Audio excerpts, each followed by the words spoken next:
Signore e signori, buonasera. Benvenuti alla Casa Italiana Zerilli-Marimò della New York University. My name is Stefano Albertini. I'm a migrant and I'm also the director of Casa Italiana. Welcome, all of you. I understand that there are a few more migrants in the audience. Good. It's always a good sign. Tonight we have the closing event of this section of Le Conversazioni, a festival created by Antonio Monda and Davide Azzolini. Started in Capri and now it's all over the place. As you know, this is a sort of spin-off of Le Conversazioni. It's called Forgotten Gems. Very briefly, what is the structure of these evenings? How many have we done, Antonio, this year? 6, 7? 6. I see Richard Peña, who is right there. He was a guest on one of them. And Stuart Clavance, who is also there. So the idea is that films deserve sometimes a rebirth, una rinascita, right? Because some films maybe don't see the kind of recognition that they should. So at the total decision and arbitrium of the two guests, one is Antonio and one is the person that he invites, they picked 3 films that deserve a second chance, so they never had a chance. They're going to tell us more about that. I discovered many things I didn't know existed. I discovered many weird things. But all in all, it has been a very fascinating path of discovery for me. And I'm very happy that Antonio is doing this thing. It's his present to Casa Italiana to bring this wonderful guest and also to introduce us to not the most banal choices in cinema and cinema studies. Tonight, Antonio closes the season with a bang. He has with him Kwame Anthony Appiah, who we're very proud to say that he's a professor here at NYU. He teaches both philosophy and law in the law school. You click on his name, read his biography, because I read it today, and it was a series of discoveries, the biography of Anthony Appiah. And as always, we don't spend much time in the introductions. We rely on the fact that you take a look at our website. We just won a Webby for the best website. Yes, we deserve it. Best website for community organizations. We are very proud of it. So go, and every name has a link, and you click it, and you discover everything about our guest. Antonio has been on the stage more than I've been. Just telling you that his latest book is called Close Encounters, Incontri ravvicinati. It's 600 pages of 700 pages. Ma continua a crescere, Antonio. Keeps growing. Of portraits, beautiful portraits of people that he has met in his career as a cultural institution that is summarized in a one person. That would be Antonio. So from actors to directors, writers, musicians, and much more. For now, it's only in Italian. Maybe it's going to come out. And this is it. I'm looking forward to hearing Antonio and Antonio talk about their forgotten gems. Thank you all again very much.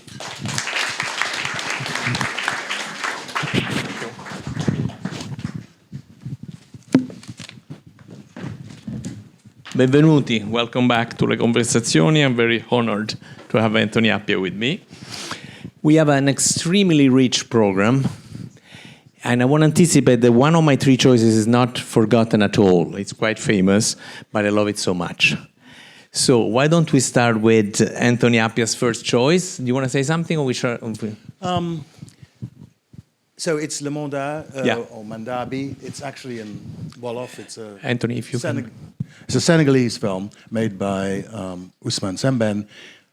It's based on a novel of his, which is one of the most widely read modern African novels in French. But he did it he made the movie in Wolof, in the one of the African languages of Senegal. And it's about a non-literate working class person in Dakar, in the capital, who is sent a money order. Mandabi is the Wolof word for a money order, coming from the French Monda, which is what the French call money orders. It arrives through the post. He goes to cash it, and they tell him he needs an ID. And he's a regular person. He doesn't have an ID. And so, anyway, this is a scene from that movie. Let's watch the first clip, and then we start our conversation. Thank you. So, when did you see this film for the first time? Gosh, when did I see it for the first time? That's a good question. A long time ago. But not, I think I saw it in this country for the first time, probably at an African studies meeting or something. And I don't think it wasn't the kind of movie we watched when I was a child in Ghana, even though it was an African movie. We watched spaghetti westerns and Indian musicals and Hong Kong's things. No American films? Not many. And by the time they got to us, the American films, you couldn't mostly hear the soundtrack because it had been shown so many times that it was hard to hear. So, so I think I saw it here for the first. And it's you know, it is much. A lot of people have read and talked about it because it is a very interesting piece of post-independence cinema. Let me just say a couple of things about that scene. One is the person who he's talking to at the start is the person who's translated the letter that came with the money order, which is in French, and he doesn't know French. And the actor playing that translator is Sembene. So that is the director himself plays the educated interpreter of French into Wolof in that scene. And what happens after this is that he just goes through a series of it's like a pilgrimage from one site to another, trying to get the kind of documentation that will allow him to cash the money order. So he tries to get a birth certificate, he tries to get an ID card and so on. And at every point he fails because all the officials he deals with are like that young man with the sunglasses. I mean, they're not there to help. And eventually, in fact, the money gets stolen, and so he ends up... By a nephew, if I remember. By his nephew, yeah. Who's educated. And he ends up poorer than he was at the start, because in the meanwhile, they've been borrowing money on the basis of the assumption that they'll be able to cash this thing. So it's not very complicated plot-wise, and it's very gently paced.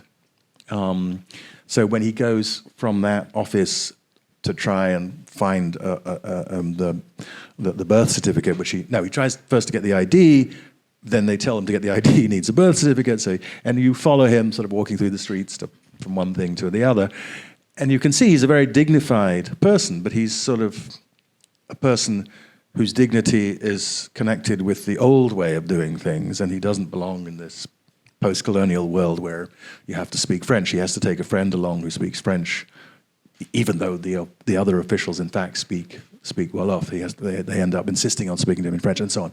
And at the end, there's an amazing scene in which an official from the state, who's actually a post office worker, comes and he explains what's happened. And the post office says, well, we can't let this happen. We have to rise up and resist these depredations of the modern world. And so, and in that moment, you see Sembene's kind of, he's a Marxist, he's about recovering for the working classes in post-colonial Africa, some kind of agency. And so he's sort of talking to, this character is officially talking to this poor man who's lost his money, but he's really talking to the audience and telling them to get off their behinds and resist.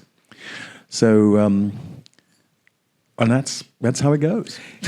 There are several students tonight in the audience, and I generally ask them at the end of a screening what the film is really about. How would you define the film? Well, I think it is about the kind of fact that the state left behind by colonialism is, like the colonial state, not very interested in serving the people. The colonial state was created in order to manage subjects. It was not created to empower citizens. And it's about how, in small ways, that shows up in this is a late 60s movie, and the book's a bit earlier. It's how that shows up. So I think it's fundamentally about, it's a plea for us. He knows, it's in Wolof, so that means it can be watched by Senegalese people who don't speak French. And that means poorer Senegalese people because prosperous Senegalese people all do speak French. And so it's got a potential audience for whom this might be a message that they might actually be mobilized by. I can't say there's a lot of evidence that it did mobilize people, but that was the point. Sembene was also a novelist. Do you know his books as well? Yes, I mean, I've read this novel. This is based so that's in French. I mean, he wrote it in French. And so it's called Le Monda. It's written in a kind of... A lot of the novels of the 60s in Francophone Africa are written in a kind of... It's a nationalist moment, so they're about either recovering history for the nation or about the travails of ordinary people, things like that. And it's written in a relatively straightforward, uncomplicated language. It's not fancy. In a way, it's not even what you would call literary. But it is...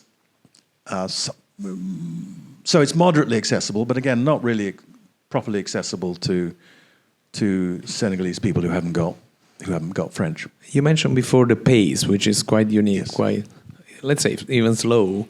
And you mentioned a reference to the work of the great Indian filmmaker Satyajit Ray. Yes. Yes. No, I mean, I think it's an interesting thing about movies of this sort of period and maybe a bit before in the post-colonial world in Africa and in Asia, that there is a kind of gentleness of pace. These movies are not in a hurry. If you want to get someone from somewhere to somewhere else, you take them. And so there isn't a lot of plot in this movie. I mean, there are events, but basically each of them is just him not getting whatever he needs from the government. And at the end, he ends up not even getting the money. And on the way, we see a representation of the life of ordinary people in the working class neighborhoods of Dakar. He's a Muslim, has 2 wives, 7 children, no money. You see him trying to borrow money and also to borrow rice and food for the family. I think it's interesting that Sembene never makes him a hero. No. He gives him a kind of dignity. In fact, he's a little bit vain, I would say, the protagonist. But he doesn't, he's just put upon. And we sympathize with him, but in a way he's a bit of an idiot as well, because he's, some of the things that happen to him, you can sort of tell they're going to happen if you were paying attention. So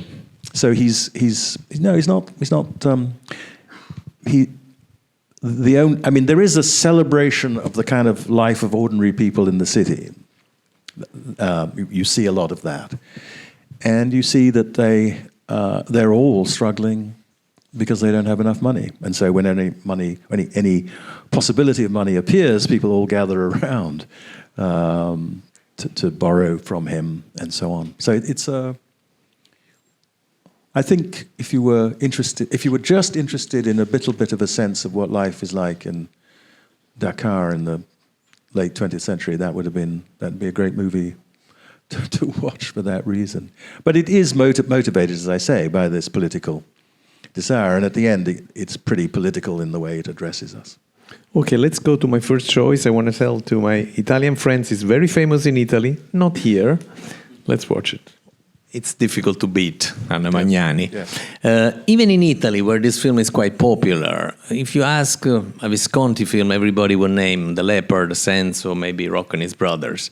And this, when it was released in 1951, it was considered, especially by the leftists, a betrayal of neorealism. And also a film almost co-directed by Anna Magnani. It is true that she improvised many scenes, including this one. There is nothing like this in the script. And it's based on a true story. It's about this woman, Maddalena Cecconi, who is convinced that her daughter will become a star and makes everything possible to have a make sure that Alessandro Basetti was a very popular filmmaker at the time would cast her in her next film. And she's ready to do everything for this. She goes close even to prostitute herself to a very sleazy character played by Walter Chiari. I think it's a great film about cinema, of course, but also about a character, this woman. Did you know the film? No, I didn't, but it's a lovely film. I mean, she's always amazing, and it's a particularly wonderful performance. There were a couple of things that struck me about the film. I mean, it's worth saying that, the main thing that happens, I'm sure many of you have seen it, but the main thing that happens is that she's pushing this child who really doesn't want to do this, and there's a very moving scene at the end, yeah. when she is watching from the projection room all these men, including the director, mocking the tape, her audition tape, saying she's ugly. Look, saying she's ugly, and the child is weeping, and they're all laughing. It's very painful to watch. Yeah. It's very moving, and then of course she comes in and berates them and tells them that they behave badly, which they have, and by the end she realizes that it's not what her daughter wants, it's what she wants, and she's not going to put her daughter through it. It struck me that there was this interesting connection with the last movie. I mean, this is about working class life in the capital of a modern state, and it's about a woman who's ambitious and who has to go through a series of trials in order to try and get what she wants, rather like... and she's defeated. And like him, she ends up defeated, though in a way you feel that the defeat involves her accepting her responsibility as a mother to accept that this is not what the child needs. But it's brilliantly done. There are a lot of... in the casting scenes, you see these huge crowds outside Cinecittà with bringing their children. And in that sense, it's funny because it's a movie made in that place about the way in which that place could exploit people.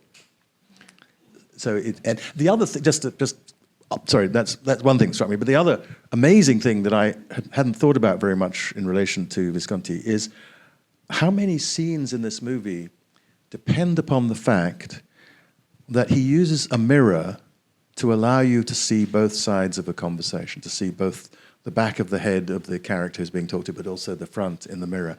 And it happens quite often, and it's a very powerful technique. And in a way, it's better if you don't notice it, because it can eventually seem a little bit artificial. But it is an amazing technique, and it allows you in many scenes where she's the central character in almost every scene, but there's other people there, and it allows you to see both sides in a very interesting way. Among the great giants of Italian cinema, Visconti is quite underrated for his talent of directing actors. It's very hard, if not impossible, to find bad acting in a Visconti film, even with not so great actors. Think of Helmut Berger in his late films. With him, it's good. Her husband in this was paid by a person who wasn't an actor. Yeah. She picked him. He was a butcher from Rome, and he's quite good. I mean, they draw out of him. It's not a big role, but they draw a performance out of him that you would have to read the Wikipedia page to know that he's not an actor. Okay, let's go to Anthony's second choice. It's an English film, and I think it's a gem. Before asking you to comment, I just want to say that the film was made in 1961, and until 1967 in England, homosexuality was a crime. Right, and so Dirk Bogarde, who you see at the end there talking to the policeman, it's one of his many marvelous film performances. And actually, Bogarde was himself gay, and it was quite brave for a gay actor to play this role in 1961, when, as you say, he could have been sent to prison if he was convicted of whatever. To be more precise, homosexual acts were considered crimes. Yes, homosexual acts. Yeah. So he's married. His wife knows that he fell in love when he was young with a man, and he told her that when they got married. And he says, he promises her that he won't let that happen again. He's he's met a young working-class man to whom he's attracted, but with whom he does not have an affair. They have a kind of emotional, they meet, but they don't have sex. The blackmailers who are captured in that scene have taken a picture of the two of them in a car where he is comforting the young man who's crying. We never see this picture, it's just described. Those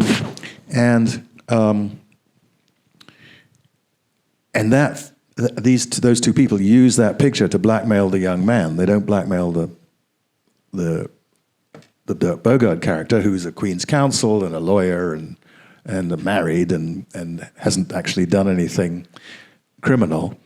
And the young man has stolen money from his firm in order to pay the blackmailers, and eventually the police catch him and he's trying to run away.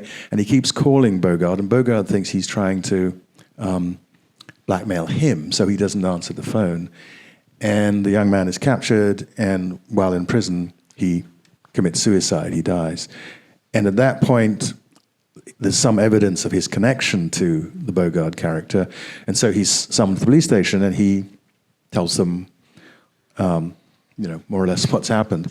And then, because the young man is dead, he decides that he has to do something to catch these people. And so what you then see is him going through various sort of gay pubs and so on, trying to find other people who are being blackmailed and to find somebody who will go to the police. And so that's...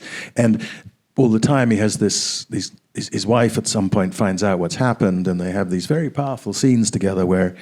And at the end, he says, you have to leave me while we're going through this. And she says, yeah, but I'm going to come back when it's done. And so their marriage actually survives all this. One reason not many Americans have seen this movie is because even though no man does anything sexual to any other man in this movie, it was too controversial to be shown in the United States. It couldn't get shown in 1960s, and it's a pity because, as I say, it's. I think Dirk Bogarde was a wonderful actor. He was a very intelligent, thoughtful man. He wrote wonderful memoirs. He worked with Visconti in Death in Venice, of course, yes, he was and also in The Damned, che è La caduta degli dei. So, he was, as I say, was brave to make this film. He made another film with a sort of gay theme before decriminalization,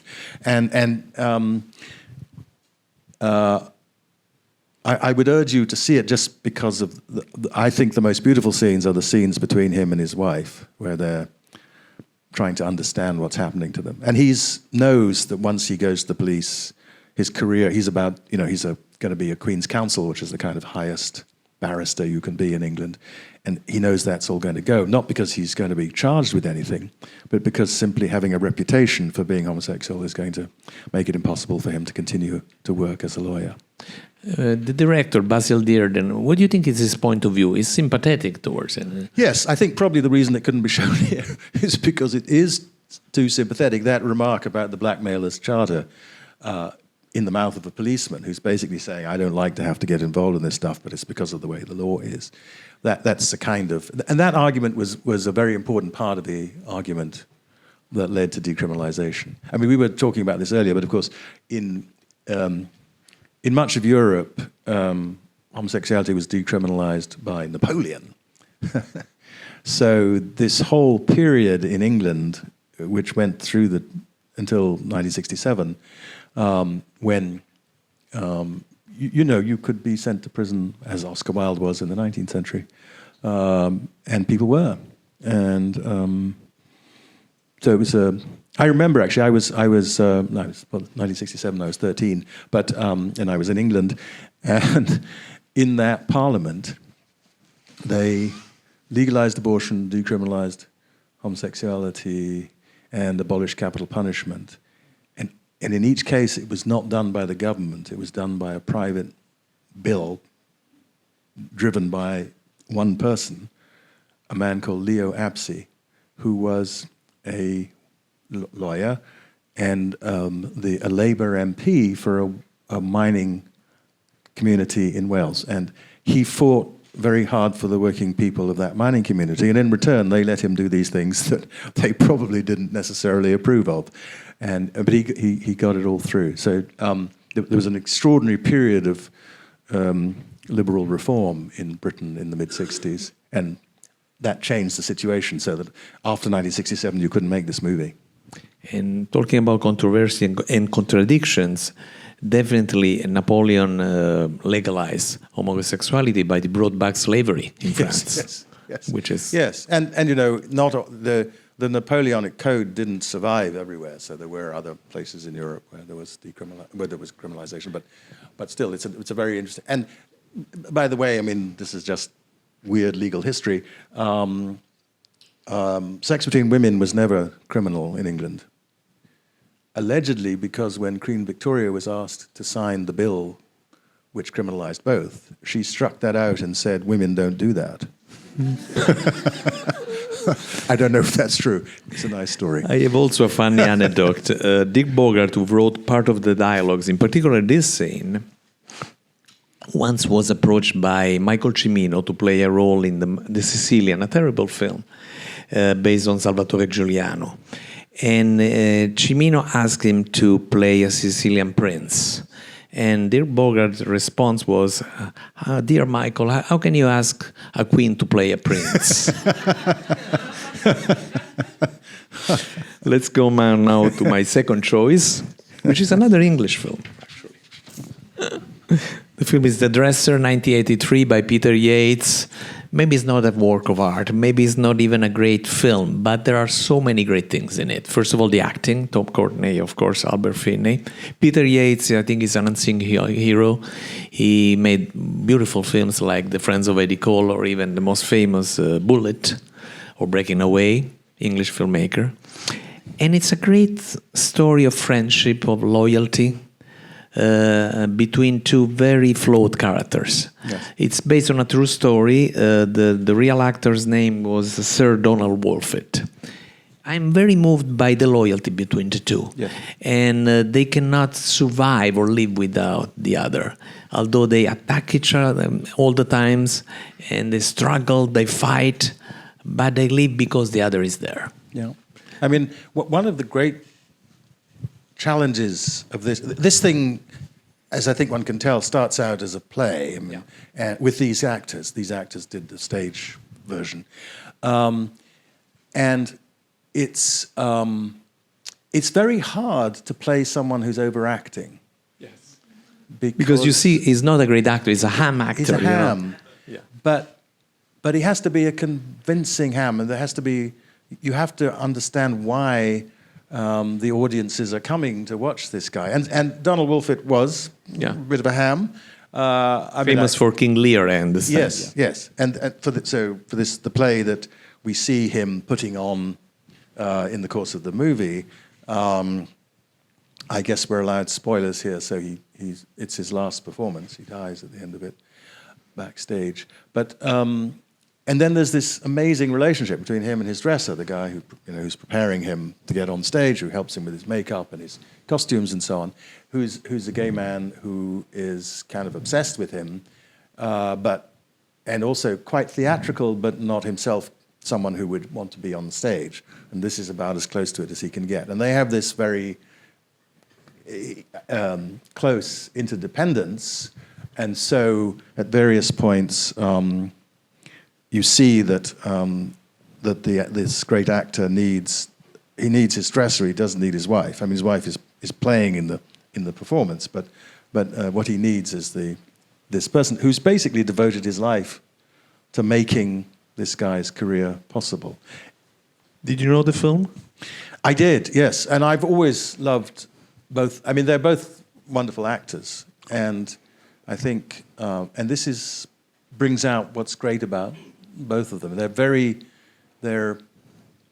mean, the dresser is played with great tenderness.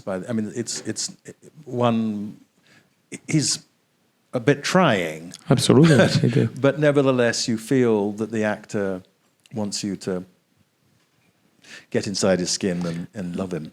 As Bellissima is a film about cinema, but much more. This is also a film about theater and much so, more. Yes.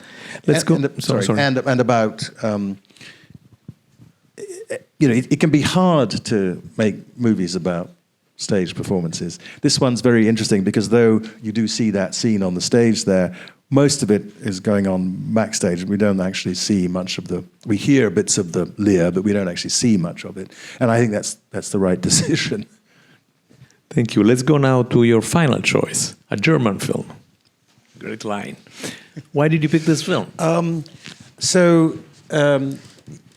If you see the whole movie, you'll see why this scene is important to the movie, but it isn't obvious why a discussion between some students about the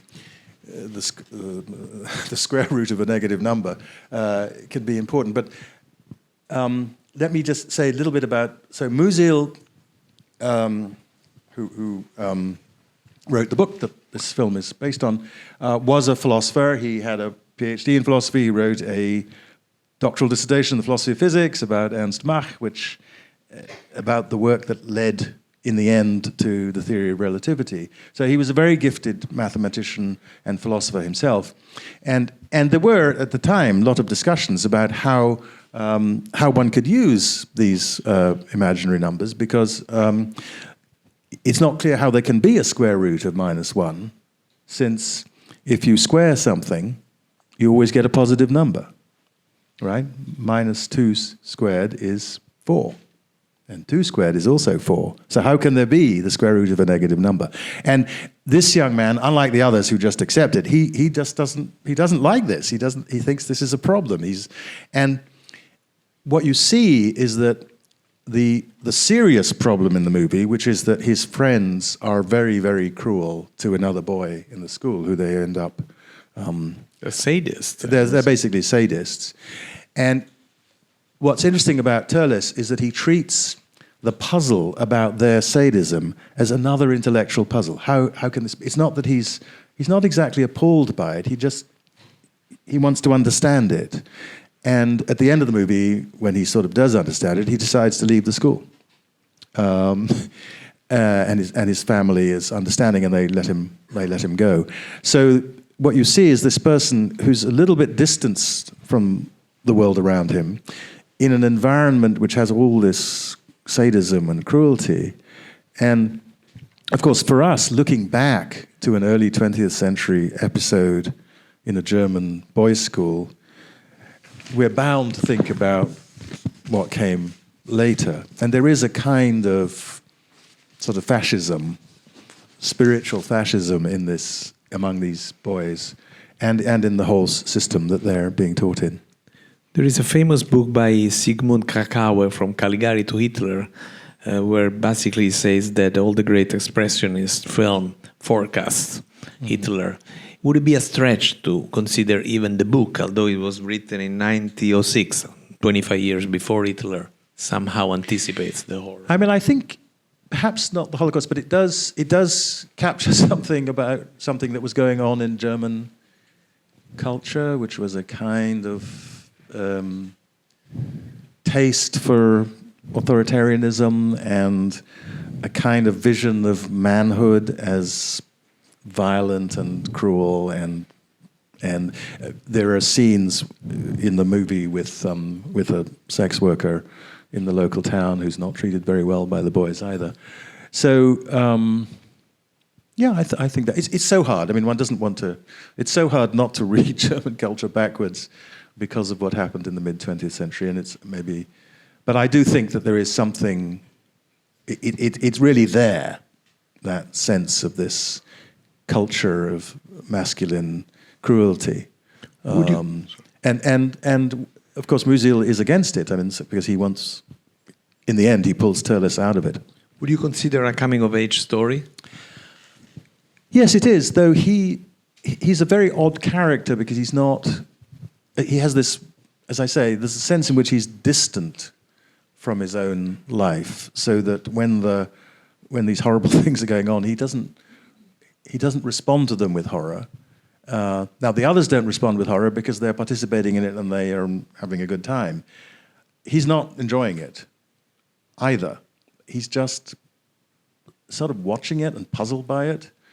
And at the end, once he sort of figures it out, he's done with it, and he's not going to participate. So they try to pull him into the cruelty, and he just resists. And this is the only novel that Musil completed. Yes, because the Man Without Qualities, the Man ohne Eigenschaften, is not complete, and though it's in a way a more important literary monument than Törless. But I think the thing about the cruelty of teenage boys, there's a cruelty of teenage girls as well. But this thing about the cruelty of teenage boys is a real. It's not a specially German thing. I don't think Have you seen Adolescents recently? No, that's right. That's and there are. There's obviously the Lord of the Flies. That sort of thing. Goldie. And those novels work because there's something. It's not purely fantastical. There is something plausible about it. Also, my third and final choice deals with Nazism, but it's an American film. Let's watch it. Quite creepy. Yes. Does anyone know this film? Yes, I know. Anyone knows this book? It's written by Kurt Vonnegut. The character Howard Campbell appears also in Slaughterhouse 5. And it's about this man who is sent by Franklin Delano Roosevelt personally from him. And he pretends to be a Nazi sympathizer. And he becomes very close to Goebbels. And he has this radio show. And basically what he does, he sends messages, coded messages to America. But what happens, as you all know, Franklin Delano Roosevelt dies at the end of the war. And then he's captured, and nobody believes that he was doing something good for his country. And he's sent to jail next to Adolf Eichmann. So it's a terrible story, but it's a great idea. And the film died at the box office. It was poorly reviewed, but it's definitely worth seeing. And Nick Nolte, I don't know who said it first, is great in this film. Yes. One of the things that I think this film raises is that, so on the one hand, this character has genuinely assisted his country because he's gotten secret information out of the heart of Nazi Germany, broadcast over the radio and therefore accessible to the people in Washington who can decode it. But on the other hand, in order to do that, he has to participate in the propaganda, this horrible anti-Semitic propaganda, and to the extent that that propaganda does work, he has contributed to something terrible, Absolutely. Even though, he was just, as it were, following orders. And so there's a question I think that's an interesting question about a lot of secret work, right? Which is that in order to maintain the secret, you have to participate. You have to participate in horrible things. It's like going undercover. If you're a policeman, you end up if you're undercover in the mafia, you have to be there when they do their things, and you're not allowed to stop them, right? And so you're sort of drawn into participation. So I think that's one of the most interesting things about the movie is that and in the end, of course, in the movie we can say. Yes, in the movie he offers himself up to. He's in an Israeli jail because he gives himself up. They don't have to come for him. He decides that he wants to be tried. The tagline of the movie is a phrase taken from the novel. We are what we pretend to be, so we better decide who we want to be, who we pretend to be. Yeah, and he ends up, quite tragically. Yes, he ends up tragically. But the biggest tragedy, I think, is that this thing that he's doing, that he thinks of as a fine and noble thing, is in fact, we don't know what the secrets are that he doesn't know. He doesn't know, so he can't tell us. So we don't know whether it was worth it.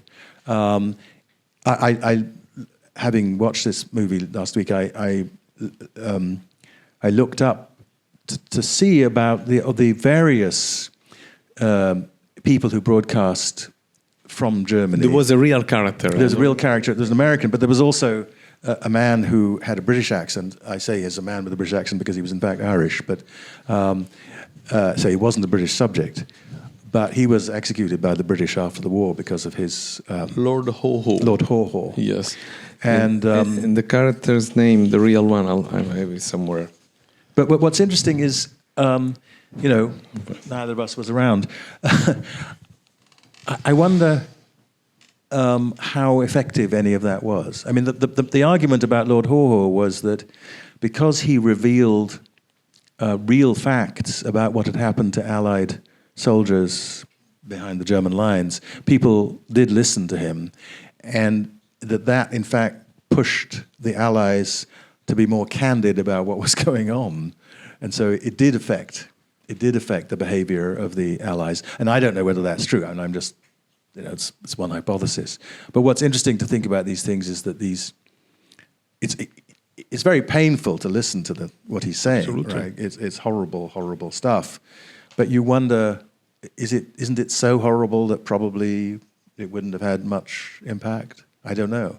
In the movie, when he comes back to the United States, he's a hero to American Nazis, and so they come looking for him, not to punish him, but to celebrate him. And of course, that's not what he wants. One of the reasons why I picked this film is not only because of the great performance. By the way, Kit Gordon is an actor-director, but he did a very good job. But also to pay homage to Kurt Vonnegut, who is quite forgotten. Yes. He's a great writer. He wrote marvelous books. Did I see him in the movie at one point? Yes. I thought I saw There him. is a cameo, yes, true. In does. New York, in a New York scene. Yes. Yeah. Before we go, we have a tradition of a comic relief because for some reason we always pick very tragic films. So I picked one of my favorite Italian films. It's not a comedy, but the scene is quite funny. Let's watch it. I love that you say I'm socialist. Okay, it's time to go. I want to thank you all. Thank Professor Albertini. Thank you, Anthony Appiah. Le Conversazioni continues in June in Rome and in July in Capri. And among our guests, Bernard Miller will be with us. Thank you, Bernard.